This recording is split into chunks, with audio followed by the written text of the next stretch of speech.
Oh, Hilton, stay. Your beds are soft and cozy. No lumpy couch, no stiff futon, no shower line at crack of dawn. Oh, Hilton, stay. A holiday you're saving. When you want holiday comfort you can count on, it matters where you stay. This season, enjoy spacious, comfortable rooms and friendly service when you book with Hilton instead. Hilton for the stay. You're listening to Away with Words, the show about language and how we use it. I'm Grant Barrett. And I'm Martha Barnett. We've received lots of responses to our conversation about the phrase, off we go like a herd of turtles. It's that expression that's most often used by parents when they're trying to round up the kids and get them out the door. We heard from Joanna Jarvis, who lives in Santa Cruz, California, who said that saying really took her back because her father used that expression when he was trying to get everybody into the car. She writes, "We were 4 kids and I can't imagine it was easy corralling us." But the other thing that he would always say during those moments was, "Here we go, laughing and scratching." What Which does that I don't know. mean? What do you picture, Grant? I'm picturing like a troop of monkeys. I am too. Just Children all... are often compared to monkeys, like scratching in uncouth places and, howling and chattering. Yeah, I'm picturing the barrel just emptying. Here we go, laughing and scratching. But it turns out that her dad wasn't the only person who used this expression. In a 1939 newspaper column by Walter Winchell, he writes about the Hollywood director Archie Mayo, who directed actors like Mae West and Humphrey Bogart, and one of his last films was A Night in Casablanca with the Marx Brothers. And supposedly Archie Mayo, instead of saying action when he started to direct a scene, would say, "Here we go, laughing and scratching." I can imagine with the Marx Brothers, it was totally appropriate. Can you imagine the chaos on set with those guys? Yeah. That was not a herd of turtles. We'd love to hear from you about the things that your family said when you were growing up or the things that you say now in your own family, whether it's old or new. Whether it's something that you've invented or something that you heard, share it with us, 877-929-9673. That's toll-free in the U.S. and Canada, 24 hours a day. And no matter where you are in the world, you can email us, words@waywardradio.org, or tell us on Twitter at WAYWORD. Hello, welcome to Away with Words. Hello, how are you? All right, who am I talking with? You're speaking with Ivan from Delaware. What's on your mind today, Ivan? I have friends on the Western Shore, specifically Hagerstown and Cumberland, Maryland. And on a couple different occasions, I have been at their houses, and I've heard them use a term that's sort of baffling to me, and the term is retten up. This one particular day, one of my friends left and went to the store, and she said to me, "Okay, retten up while I'm gone." And I just said, "Oh, okay," but I didn't know what retten up means. And when she came back, she said, "Well, you didn't retten up." And I later, kept talking to her, and apparently retten up in that area means to straighten something up or to clean something. And that was in Cumberland. And in Hagerstown, I was with a friend, and her son was misbehaving, and she turned around and said, "You better retten up." And I guess that meant for him to stop the behavior and straighten himself up. And it's just, I've never heard that term in my life. I'm fascinated that you're using this version of it because usually what we see is red up. And it's REDD for the most part, but sometimes it doesn't have that D there. But it's a variant of red up. And the word red is actually still used in Scotland and Northern Ireland in that same sense of tidying up. And what's really cool is that term came over across the Atlantic to this country with a lot of Scottish immigrants. And that's where you'll mostly hear it is in areas of Scottish settlement. So particularly in Pennsylvania, but also nearby states like Ohio, Indiana, and even stretching into a little bit of Maryland, you hear red up, meaning to tidy up. And it's particularly common in Pennsylvania. In fact, in 2006, 2006, when Major League Baseball's All-Star Game was going to be played in Pittsburgh, the mayor there had billboards put up all over the city that said, "It's time to red up Pittsburgh because company's coming." Well, you have just blown my mind because my friend in Hagerstown always talks about her grandfather being Scottish. How about that? So a little Wow. linguistic fossil there. Yes, that is amazing. Okay, so it's red up and not actually retten up, but they say retten Well, up. Some people do say retten. Yeah, with the, some people with do T's. say it. Yeah. Mm-hmm. Okay, well, I thank you. Take care now. Yeah, thanks so much All for right, calling. thank you. Bye-bye. All right, Yes, bye-bye. Bye. Yeah, red up and red are still used in Scotland, and like you said, in Ireland and some of the northern counties of England. Mm-hmm. And it's related to older meanings from the 1700s having to do with reaping or clearing and preparing land. So not only has a history of several hundred years in the United States, but several hundred years more in the United Kingdom. We love hearing your stories about going to another part of the country and hearing a word or phrase that you've never heard before that really leaves you puzzled. This is the place to talk about it. 877-929-9673 or send the story to us in email. That address is words@waywardradio.org.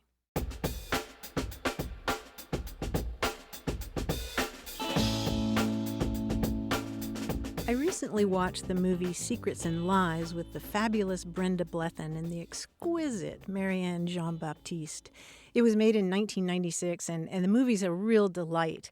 And Brenda Blethyn's character is a woman from East London, and at one point in the film, she's talking about someone she wouldn't recognize. And she says, "I wouldn't know him if he stood up in me soup." And of course, I just had to stop the film and write that down because I absolutely love that phrase. And apparently, it's not just unique to the movie. That's a phrase that you'll sometimes hear. I wouldn't know them if they stood up in my soup. I love it. Yeah, right in your face. It's funny that you should mention Brenda Blethyn. I just started watching Vera. Which she's wonderful in. She plays a high-energy police detective whose life isn't really altogether in order, but she's great at getting to the heart of the matter. So it's very good. Lots of energy. She's got lots of energy, pet. Yeah. She always calls everyone pet.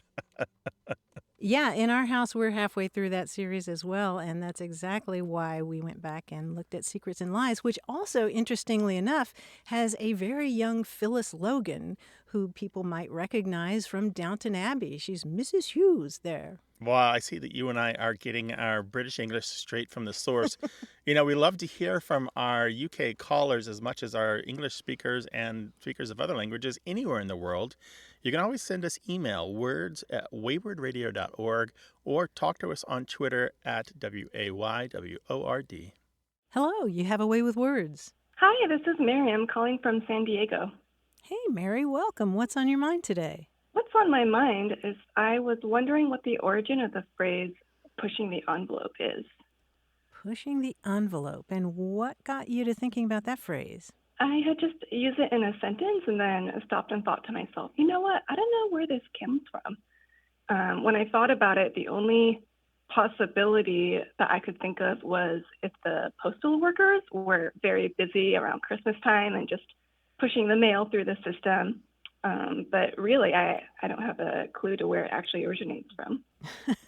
So you're talking about pushing limits? Is that the context in which you were using it?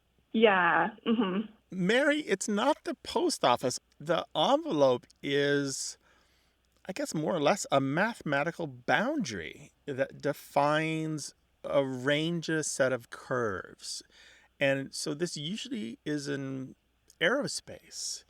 And so in aerospace, it's about an aircraft's lift and thrust, speed, altitude, range, fuel use, structural strength, and other things. And so the reason they defined this envelope, it's the all-encompassing kind of all of those things, the maximum and minimums of all of these things, because they can change depending on the other factors. For example, altitude can affect possible speed. The higher you go, maybe your speed will drop. The length of time an aircraft can fly at a certain speed will affect the amount of fuel that it uses, and that affects its range. And so all of these things affect the envelope. And so engineers design the aircraft to do what they want it to do, but then test pilots get out there in the big blue and see if the math used in the design to create that theoretical envelope is correct. And once they confirm that it is correct, then they push that envelope by going beyond the math, going beyond what the math says is possible, and see if the aircraft can do more than that, go beyond that mathematical boundary. Wow, that's pretty incredible. I had no idea. Yeah, and how it got into mainstream English is Tom Wolfe's book about the U.S. space program, The Right Stuff. It came out in 1979. It was a huge hit, and the movie that came out about it was also a big hit. And before that, typically people in the aerospace industry, I think, talked about the flight envelope. It almost always had flight envelope. So you'll find it in aerospace industry magazines in the early 1970s of flight envelope this and flight envelope that. But the figurative uses show up almost immediately after Tom Wolfe's book in the 1980s. And you can just see it just kind of take off from there. So people talk about pushing the envelope in sports, or pushing the envelope in politics, or in science. And it's a great term. It just immediately was borrowed into all these other fields. It just the utility of it is astonishing. But flight envelope as a term, not pushing the flight envelope, dates to the 1940s. And then envelope alone, to indicate the larger encompassing or intersecting curve, that originally comes from mathematics, goes well back into the mid-1800s. An amazing explanation. I had no idea that it reached back that far, and pretty quickly took off after that book was published into common usage. That's incredible. If you haven't read his book, it really still holds up remarkably well. Sometimes, you look at a 1979 book and you'll say, oh, yeah, this isn't going to hold up. That's so long ago. But it really does hold up. And it's still a very good read. So I would recommend The Right Stuff if you're looking for something engrossing. Thank you so much for providing me with this explanation. I had a lot of fun. Our Great. pleasure. Push the envelope every day, all right? Will do. Have a good one. All right, bye-bye. Bye-bye. There was a recent miniseries based on the book, which is also worth watching. And frankly, Martha, I hope more callers push the envelope and give us a ring. What number would they call for that, Grant? 877-929-9673 is toll-free 24 hours a day in the United States and Canada. Or you can send us an email to words@waywardradio.org.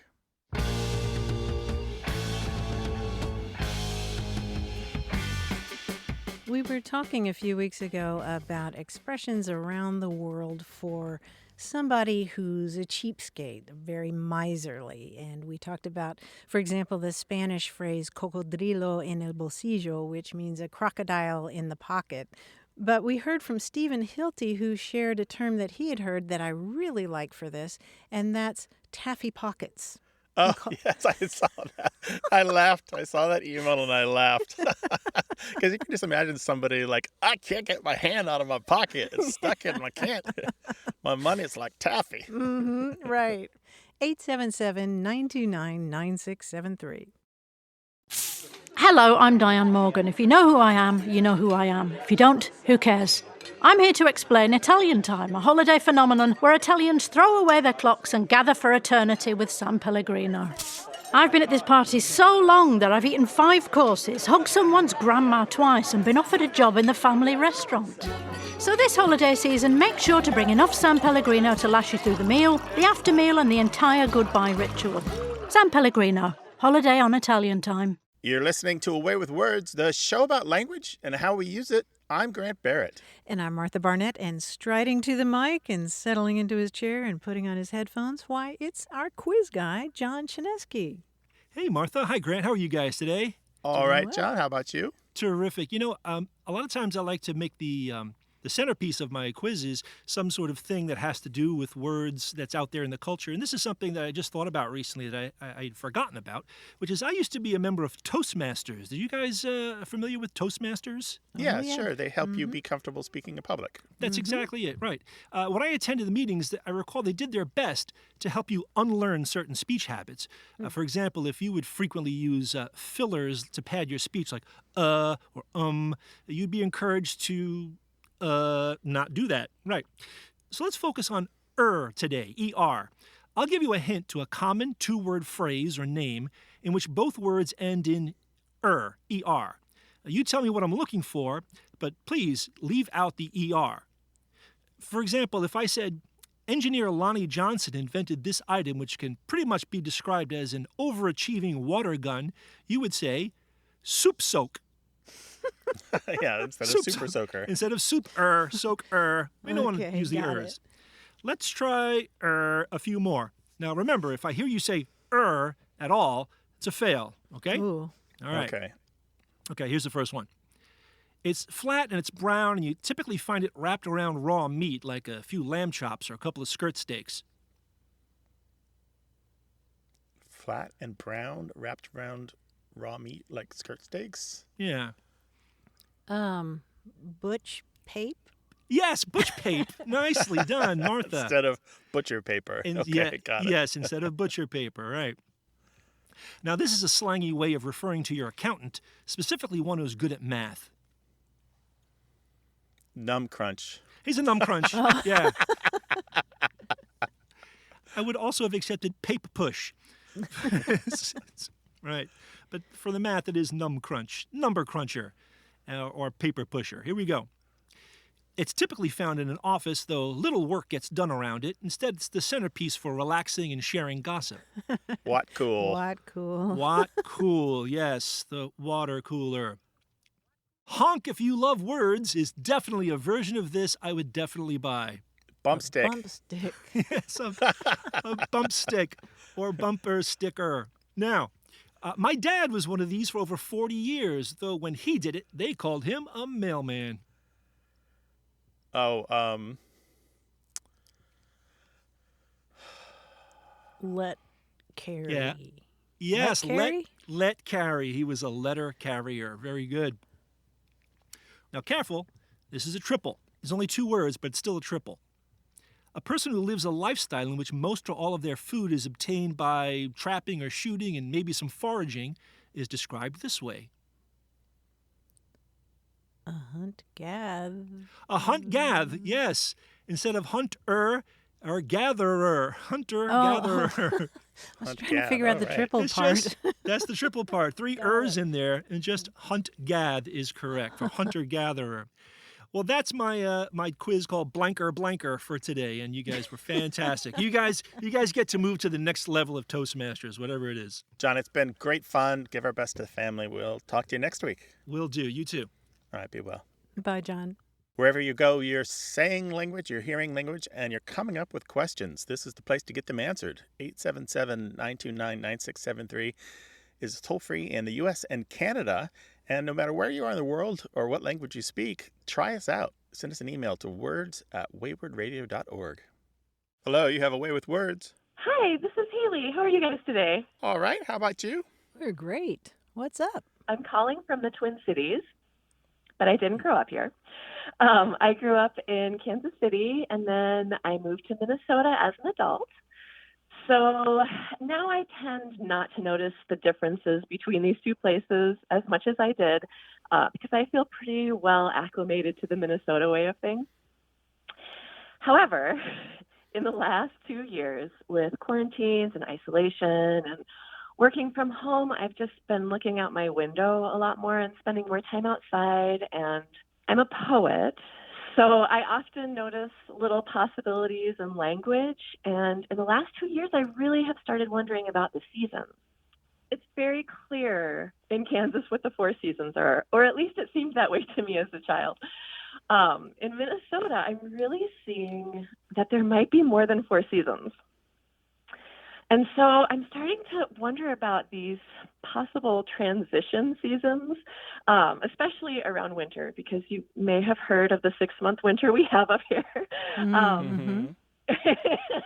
But it does seem like maybe there's more variation in the other seasons too. And so I started to wonder, and I knew that you guys would know, or at least be able to find out for me, if there are other cultures that have other names for seasons that I've never thought of before, or maybe even further back in history, there have been more seasons that the English language has named. So I'm just really curious to hear what you guys know about this. Haley, I'll tell you what springs to mind immediately for me, and this is something that I learned from our listeners in Fairbanks, Alaska, even farther north. They have lots of seasons there, and the one that they taught me about was breakup. It's breakup season, and that's not when you suddenly have a new ex.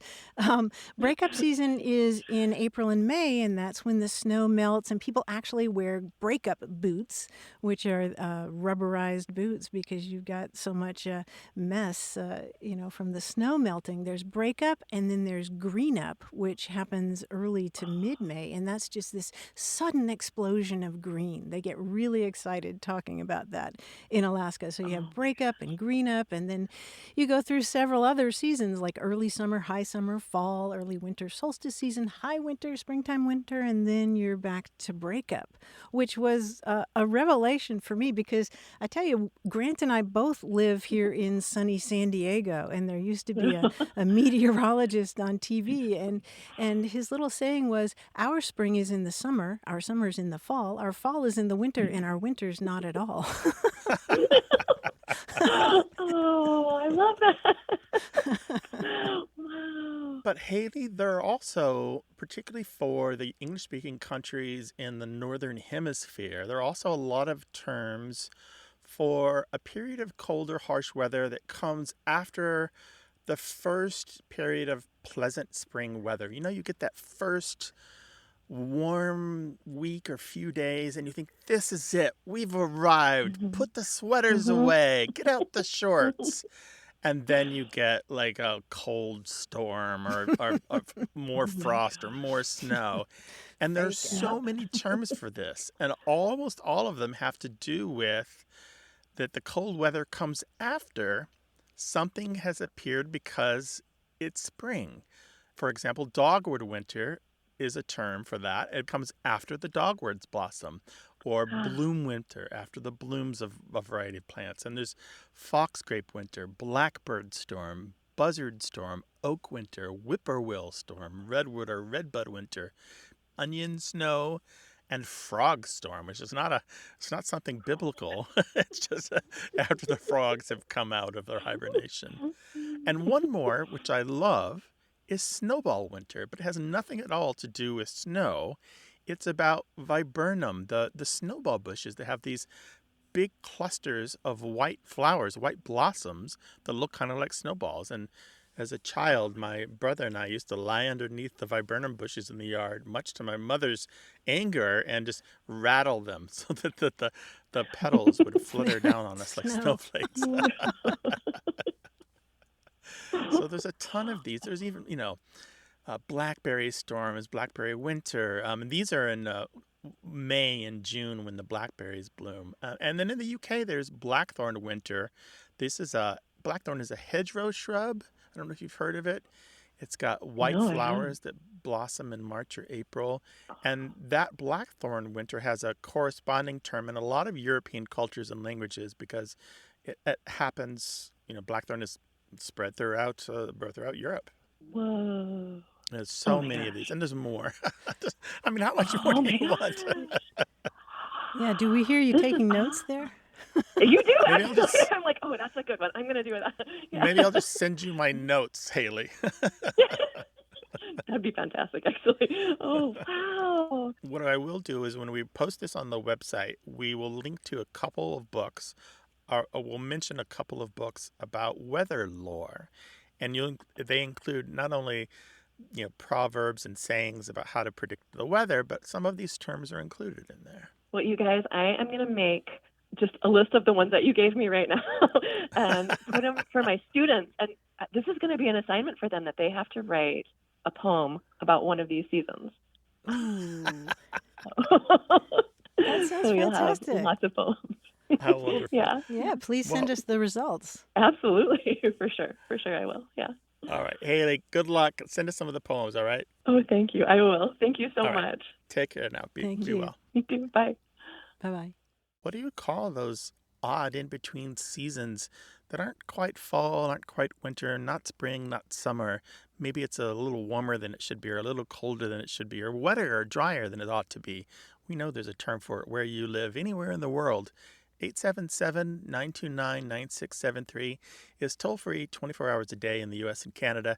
You can also talk to us on Twitter at WAYWORD or send us an email to words@waywardradio.org. Hello, you have a way with words. Hi, Martha and Grant. This is Ryan McHale calling from Linkit-Ani, the land of the Tlingit in Ketchikan, Alaska. Hi, Ryan. How you doing? Hi, Ryan. Doing good.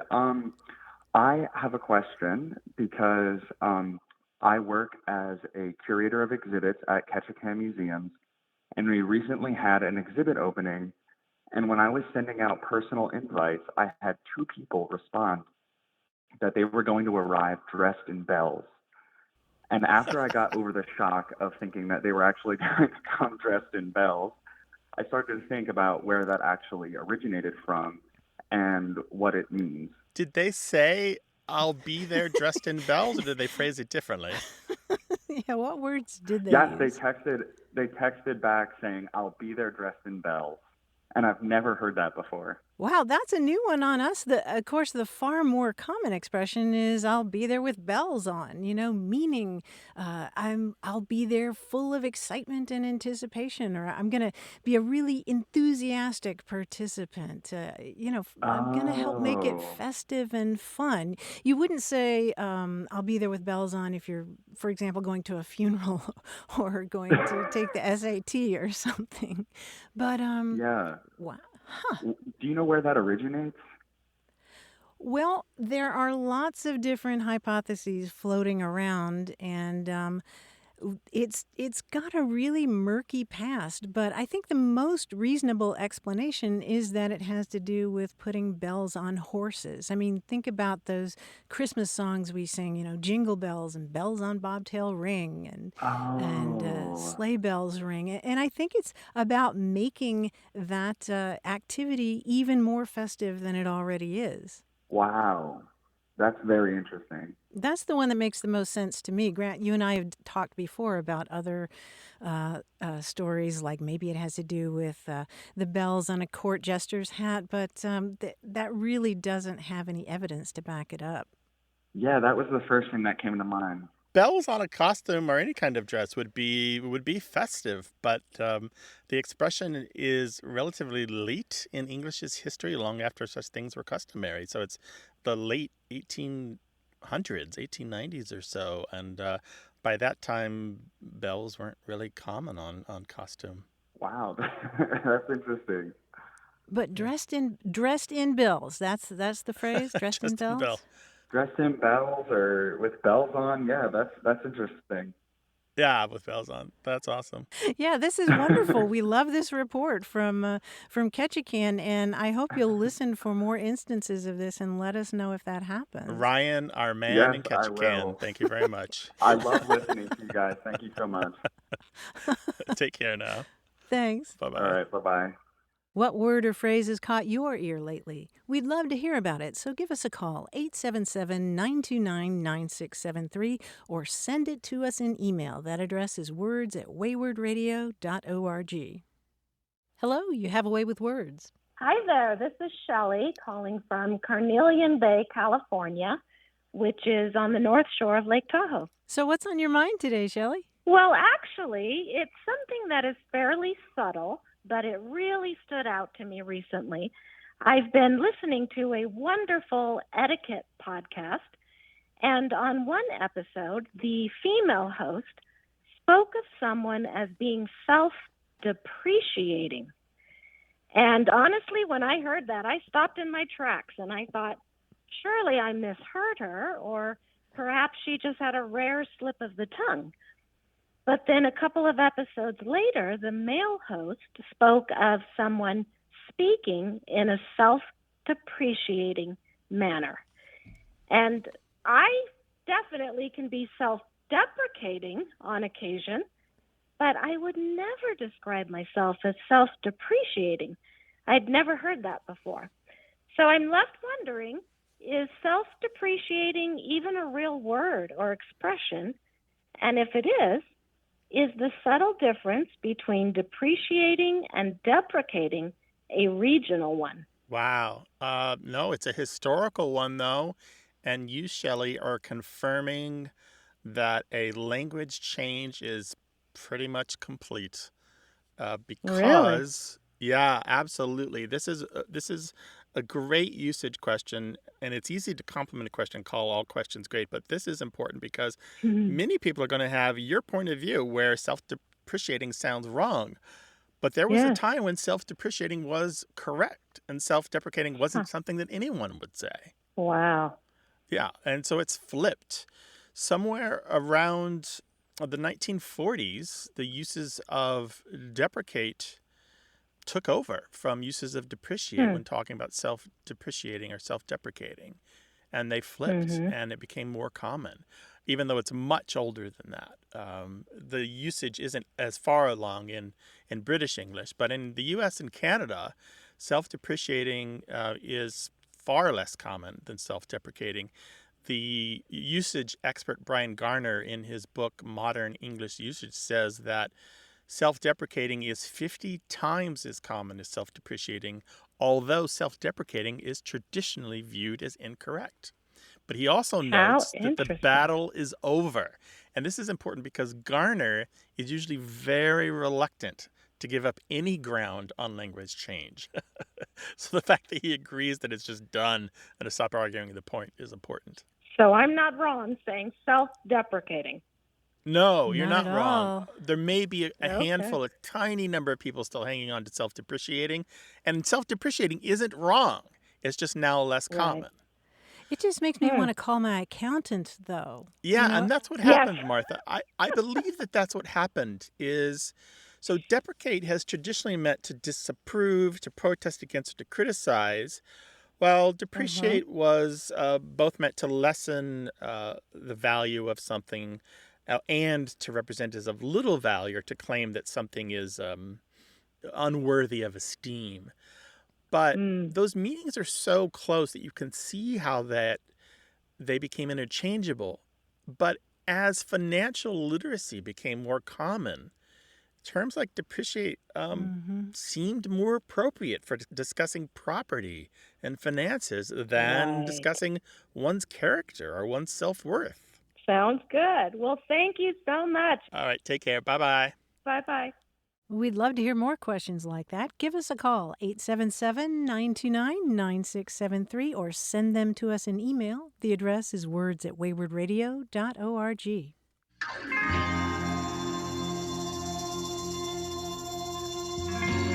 A Way with Words is about language seen through family, history, and culture. Stay tuned for more.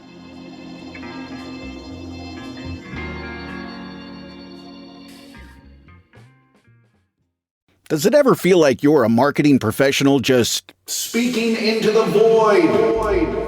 But with LinkedIn ads, you can know you're reaching the right decision makers, a network of 130 million of them, in fact. You can even target buyers by job title, industry, company, seniority, skills, and did I say job title? See how you can avoid the void and reach the right buyers with LinkedIn ads. Spend $250 on your first campaign and get a free $250 credit for the next one. Get started at linkedin.com/campaign. Terms and conditions apply. You're listening to A Way with Words, the show about language and how we use it. I'm Martha Barnett. And I'm Grant Barrett. Martha, you know my house is a trivia house, right? Yes. Do you know what that means? Well, I know that you guys know a lot, all of you. And, Well, we read Trivial Pursuit cards at mealtimes. Wait, what? Yeah, we read each other trivia questions. And my Of course wife, you do. Sarah, and I are part of Learn League, which is a high-level online trivia competition. She has tried out for trivia television shows like Jeopardy! She watches trivia like Jeopardy every night, and she's part of several online quiz leagues that do their competitions on Zoom. And this year we added one more thing to our trivia household. Our son Guthrie has taken up Academic League, which is a high school quiz league. You mean like College Bowl or Quiz Bowl? Something like that? Yeah, it's exactly like that. So after a couple years of doing it remotely because of the pandemic, San Diego public and private high schools are now meeting face-to-face to have these competitions. They compete at 3 levels, and they answer questions on academic topics like history and literature, physics, geography, theater, art, poetry, and more. And what's interesting to me is how the questions are phrased. They start difficult, like obscure even, and then they get simpler. So the kids are sitting there, poised over their buzzers, waiting to hear the thing that they recognize before they can buzz in with the answer. So the easier, more likely to know facts appear last. So I've got a sample question for you from the National Association of Quiz Tournaments. Do you want to hear it? I think so. All right, here we go. Buzz in. Just go buzz, buzz as soon as you know the answer, okay? Okay, I can't ask for a lifeline or anything like that. I just No, here we go. Oh, dear. Are you smarter than a high schooler? In William Faulkner's As I Lay Dying, Vardaman is encouraged to eat this fruit instead of pondering his mother's death. It is the less starchy of 2 similar fruits one can fry to make the Asian snack pisang goreng.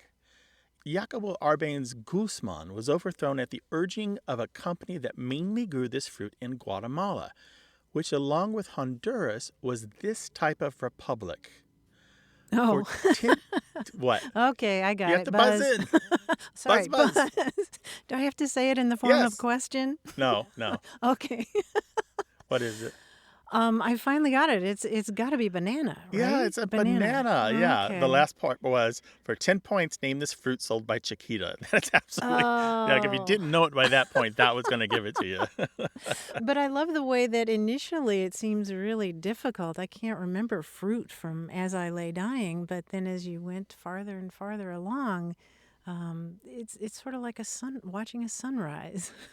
Yes, you would have had to have read the book recently or analyzed it recently really or have been an expert in Faulkner to remember the banana, I think. I guess so. But I love that construct of starting from difficult to easy. Yeah, the tension is palpable when a question goes on and on and on and gets to the simple part and nobody has buzzed in.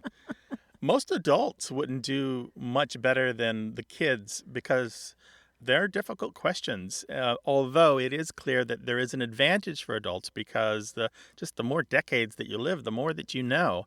And even the 80s and the 90s are distant history to children born in the 2000s. Sure. So I'm picturing you and Sarah in the audience trying not to raise your hand. Yeah, we elbow each other when we know that the other one knows the answer because that would be something that we discussed recently or something that came up in trivia at home. I would encourage our listeners to try to get involved as a supporter or even a coach at Academic League in their high school or middle school.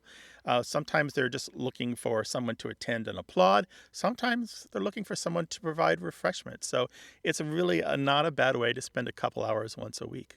It sounds like great fun, Grant. Mm-hmm. It is. And we invite you to quiz us about language. I don't know if we'll do as well as high schoolers, but we'll give it a try. 877-929-9673 or send your questions and stories about language to words@waywardradio.org.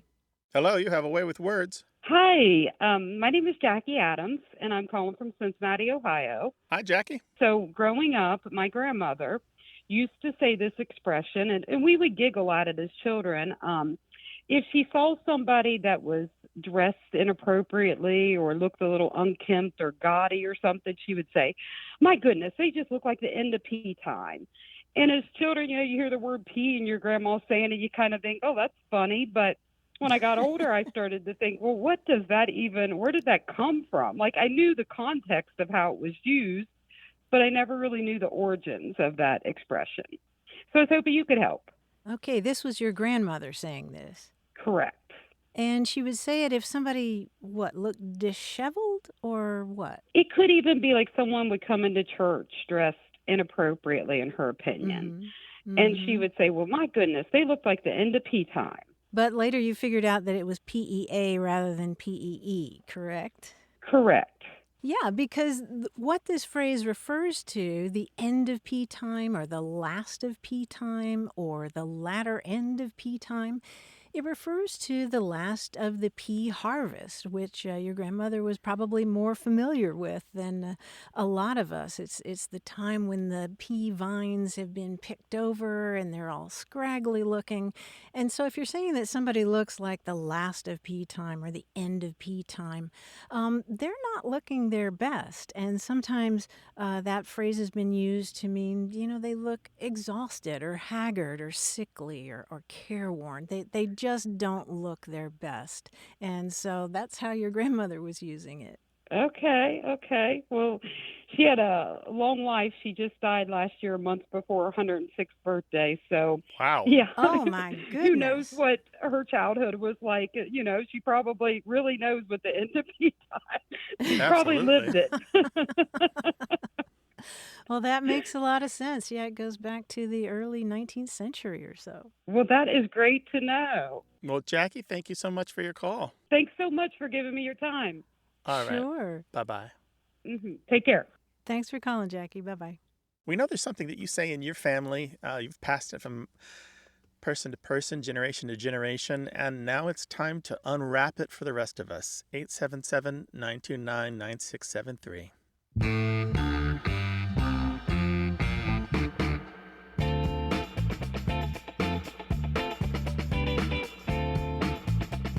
We heard from Janet Hayes in San Antonio, Texas, who was talking about an expression that we've discussed before, which is, has your sufficiency been suffancified? It's something that people say after dinner, have you had enough to eat? And there are different versions of this, but she shared a couple of versions that I've never seen before. She says her mother's short version was, my sufficiency has been suffancified, and any more would be flippity-flop.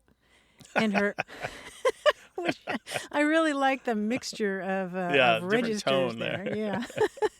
And then her uncle's longer version is, I've had sufficiency of all the numerous delicacies offered. Any more would be a superfluity. Gastronomical science admonishes me that I have reached a point consistent with dietetical economy.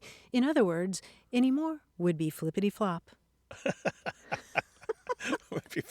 The last part, I'm like, where? What? Flippity flop? What does that mean? Why? But there's no asking English why. It just is. It just is. We do our best week after week to explain why. And you can call us and we'll try. 877-929-9673 or find out why in email. words@waywardradio.org. Hi there. You have a way with words. Hello, Martha. My name is Nancy, and I'm calling from Newport, Kentucky. Well, welcome to the show, Nancy. What can we do for you? I was thinking about it one day, and I realized that I had heard something that I've never been able to figure out. I had 2 children here, and the second child was a girl, the first a boy. Women, old women, I loved them very much, came and got little dresses for the girl. During that time, I was frequently told by these women that I was so lucky to have a pigeon pair. A pigeon pair? Yes, a pigeon pair. And so did you have them as a set? Did you have a boy and girl twins at once or separately? I had them separately. The boy was the elder. And how far apart were they? 4 years. 4 years, okay. And what did you take that to mean? Did you ask them to explain? My daughter was a very difficult child, and I never got around to asking them. Unfortunately, they all became older and moved or died. So you've got a boy and girl, and people call them a pigeon pair. And so your question that you've wanted to know and have answered is, what in the world is a pigeon pair? And then I assume that's Pigeon. Yes, sir. It is. Yeah. Well, there's an answer, and it goes back to the likelihood that pigeons and doves, which are basically part of the same family of birds, usually have broods that are made of 2 eggs, 2 chicks. And so at one point, it was believed that they were always male and female and that they would go on to have a brood of their own. And so if you have a pigeon pair of a boy and a girl, it's like you are a pigeon. You have one boy and one girl in your brood. That is funny. Yeah. It goes back at least 200 years, probably much older than that. There's actually a line in Hamlet that refers to doves and their fact that they have two eggs. Typically, it's something like, as patient as the female dove when that her golden couplets are disclosed, meaning when her two eggs are hatched. How funny. How lovely. Yeah. I was an older mother. Yeah. This is not just in English that there are these terms. In Dutch, a boy and girl pair is called a rich man's wish or a king's wish or even a koningspaar, which is a royal couple. And in French, it's similar. It's a souhait du roi, which is the king's wish. And then there's there's a Scots term, and pardon me, I don't speak Scots, which is a dialect of English, but it's a doos klekken, which is a Scots pronunciation of dove, doos, and klekken, or klekking, which means hatching. So it's a dove's hatching, a doos klekking, which means two. And typically a birth of twins, but especially to the birth of male and female twins, the pair of them. And, you know, it also gets applied to appliances. Have you heard of a pigeon pair fridge? No, I have never heard that. That's a combination of an upright refrigerator with a single door and an upright freezer with a single door, and they come together and they match each other and kind of complement each other. Pigeon pair refrigerator, yes. That's new to me. I did not know that, a pigeon pair refrigerator. This area is largely Appalachian, with a big influx of German and Irish, which can also be Appalachian. And I thought I would have heard about a pigeon pair fridge. That's amazing. Nancy, thank you for sharing your story about your own pigeon pairing. Call us again sometime, all right? Thank you very much. Bye-bye. Bye. Bye. 877-929-9673. Hello, welcome to Away with Words. Hi, this is Angel Skinner from South Carolina. Hi, Angel. Welcome to the show. Hi. Hi, Angel. My grandfather, who was born in around 1900, lived in Manning, South Carolina, which we call the Low Country. And he became a pastor along the way. And one of the things that he used to say was, "Amen, Brother Ben, shot a rooster, killed a hen." So I always wondered where in the world that came from. Is it something he came up with, or was it something that other people said, or was it just something that in that region they did? When would you hear this from him? When my dad was about 3, that was about 1948, he recorded a record at one of those stores where they let you record your own record. And he had my dad at 3 years old say this for the record. "Amen, Brother Ben, shot a rooster, killed a hen." And we have the record still, and we've played it. It's one of those big, gigantic records, and it's really thick material. Yeah. But they played it for us when we're all grown up, and I said, "Here's the record," and we listened to it, and we could barely tell what my dad was saying, but I said, "Amen, Brother Ben, shot a rooster, killed a hen." It's something that Papa used to say. So I just wondered what the origin of that was. And he was 3 years old at the time? Right. It was 1948 or 49. You know, that makes a lot of sense to me because so often we see versions of "Amen, Brother Ben" as kind of a joking version of a prayer, the way that kids learn to say grace at the table. So that makes a lot of sense to me. There are lots of versions like "Amen, Brother Ben, shot a rooster, killed a hen, rooster died, chicken cried, and everybody was mortified," or "everybody went home satisfied." That's a lot longer than I have seen. Well, a shorter version is "Amen, Brother Ben, pass the butter, let's begin," meaning, let's get the prayer before the meal out of the way and dig in. In fact, there's another one, "Amen, Brother Ben, back your ears and dive in." That's the one I was going to say. Dive into that big plate of food. And, as a preacher's kid myself, I can really appreciate this. I remember when my nephew Drew was really, really small, and he was called on to say grace by my father, who was a minister. And he looked pretty nervous because I don't think he'd been asked to do that before. And so he said, "Bless this food to the nourishment of our bodies." And then he kind of hesitated and said, "If at first you don't succeed, try again. Amen." It was so cute. Because he knew it was going to be something, something formulaic, and that was the only thing he could think of as a little kid. Little guy did his best. But that phrase, "Amen, Brother Ben," has been around for quite a while and used in different contexts as well. Yeah, an Americanism dating to the 1880s at least, probably earlier. I have never heard it except for my grandfather, so that is really neat. It's around. Well, what a gift that you have that record. That is how about amazing. Yeah. Your father at 3. Yeah, it was really neat to hear him. And he sounded a lot like my then little tiny one that I heard. Mm-hmm. Well, Angel, thank you for sharing these memories with us. I'm sure we'll get a lot of those made-up prayers, those not quite real prayers. Yeah. I remember we were so proud of ourselves for saying Buddha, Buddha, thanks for the Fuda. Trying to be ecumenical. Oh, no. Well, at my house, it's what you say. Well, it's what I say to my kids when they say something that I really agree with. "Amen, Brother Ben, shot a rooster, killed a hen." and we just use that as an encouragement. Yep, that's right. Oh, that's so sweet that you're carrying it on. Take care now, Angel. Thanks for All calling. right, thank you. Bye-bye. Bye-bye. There's the real grace, the real prayers you say at a meal, and just the jokey ones you say when the parents aren't paying attention.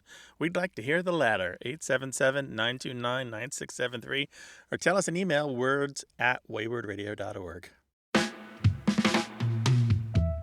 Our team includes senior producer Stephanie Levine, engineer and editor Tim Felton, production assistant Rachel Elizabeth Weisler, and quiz guy John Chinesky. We'd love to hear from you, no matter where you are in the world. Go to waywardradio.org/contact. Subscribe to the podcast, hear hundreds of past episodes, and get the newsletter at waywardradio.org. Whenever you have a language story or question, our toll-free line is open in the U.S. and Canada, 1-877-929-9673. Or send your thoughts to words@waywardradio.org. A Way with Words is an independent production of Wayward Inc., a nonprofit supported by listeners and organizations who are changing the way the world talks about language. Special thanks to Michael Breslauer, Josh Eccles, Claire Grotting, Bruce Rogo, Rick Seidenworm, and Betty Willis. Thanks for listening. I'm Martha Barnett. And I'm Grant Barrett. Until next time, goodbye. Bye.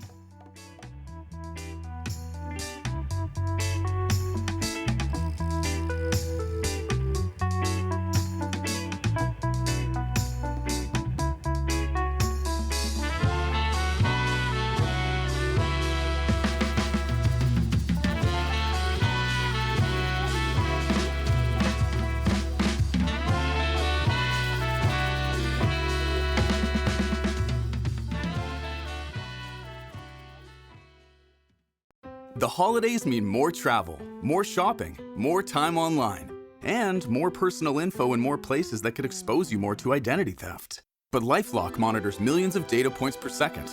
If your identity is stolen, our US-based restoration specialists will fix it, guaranteed, or your money back. Don't face drained accounts, fraudulent loans, or financial losses alone. Get more holiday fun and less holiday worry with LifeLock. Save up to 40% your first year. Visit lifelock.com/podcast. Terms apply.